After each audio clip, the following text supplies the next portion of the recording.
Welcome to யாவரும் கேளீர். நான் உங்க பத்ரி பேசுறேன்.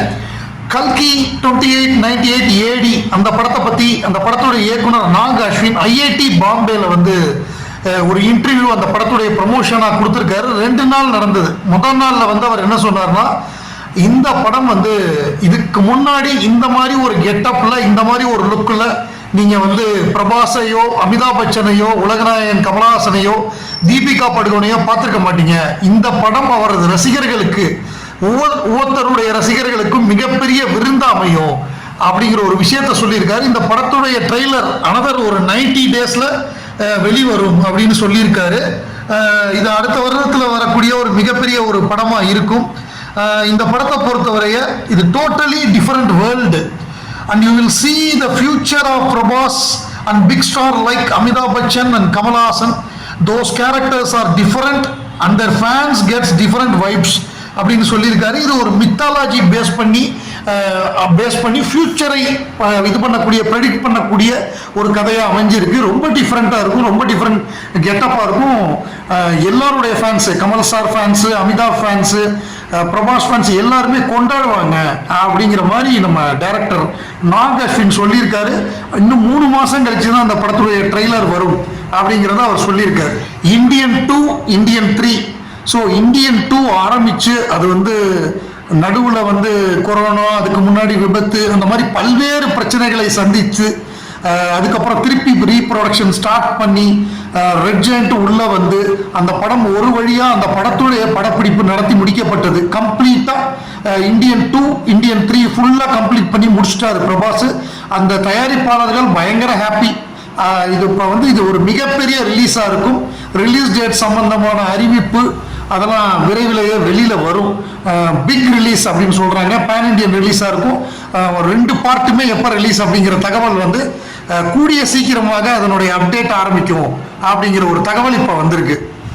தேமுதிக நிறுவன தலைவர் கேப்டன் விஜயகாந்த் அவர்கள் மறைவுக்கு நம்மவர் கமல்ஹாசன் நேரடியாக போய் அங்கே இரங்கல் தெரிவித்தார். அவங்க குடும்பத்துக்கு ஆறுதல் தெரிவித்தார். எளிமை, நட்பு, உழைப்பு, பெருந்தன்மை அப்படிங்கிறதெல்லாம் விஜயகாந்தின் மறு உருவம். விஜயகாந்தின் நியாயமான கோபத்துக்கு நான் ரசிகன் அப்படின்னு சொல்லி அவர் சொல்லியிருந்தாரு. அதாவது விஜயகாந்தின் கோபத்தின் ரசிகன் நான் என அவரது உடலுக்கு நேரில் அஞ்சலி செலுத்திய பின் கமல்ஹாசன் செய்தியாளர்களுக்கு அளித்த பேட்டியில் கூறியுள்ளார். சென்னை தீவுத்திடலில் வைக்கப்பட்டுள்ள மறைந்த நடிகர் விஜயகாந்தின் உடலுக்கு கமல்ஹாசன் நேரில் இறுதி மரியாதை செலுத்தினார்.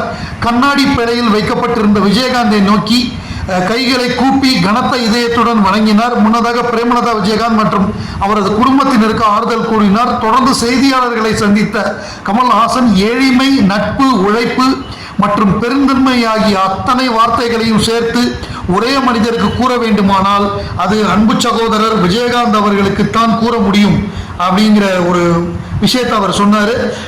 விஜயகாந்துக்கு மட்டுமே இது பொருந்தும். ஆரம்பத்தில் நான் இவரை பார்க்கும்போது எப்படி என்னிடம் பழகினாரோ அதே மாதிரி தான் இவ்வளவு பெரிய நட்சத்திரமாக மாறிய பிறகும் என்னிடம் பேசினார், என்னிடம் பழகினார்.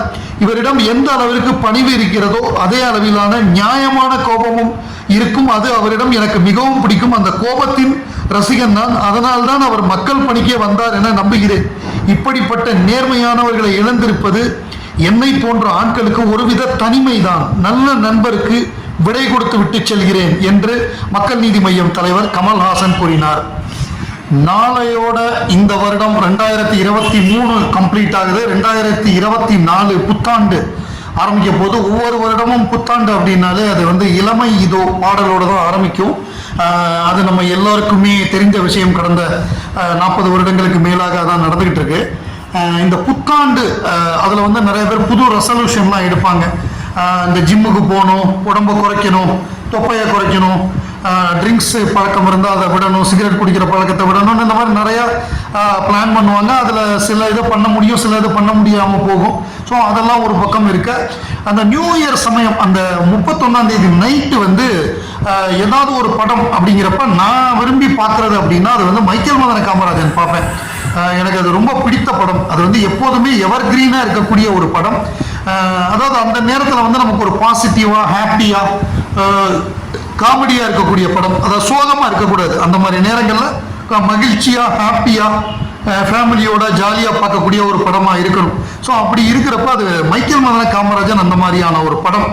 ஸோ நியூ இயர் அப்போ நீங்கள் என்ன மாதிரி படங்களோ இல்லை என்ன மாதிரி டைம் பாஸ் அந்த சமயத்தில் பண்ண போறீங்க? நான் இப்போ உலகநாயகன் கமலஹாசனுடைய காமெடி படங்கள் எடுத்தோம்னா எதை வேணாலும் பார்க்கலாம். அது பொருத்தமாக இருக்கும். பஞ்சதந்திரமாக இருக்கலாம், அது வந்து பம்மல் கே சம்பந்தமாக இருக்கலாம், மைக்கேல் மதன காமராஜனாக இருக்கலாம், அவ்வை சண்முகியாக இருக்கலாம். எந்த படங்கள் வேணாலுமே நம்ம அந்த நியூ இயர் சமயத்தில் பார்க்கலாம். கரெக்டாக அந்த 12 மணிக்கு இளமை இதோ இதோ அந்த பாட்டை கேட்கலாம். எந்த சேனலில் திருப்பினாலும் அது வரும்.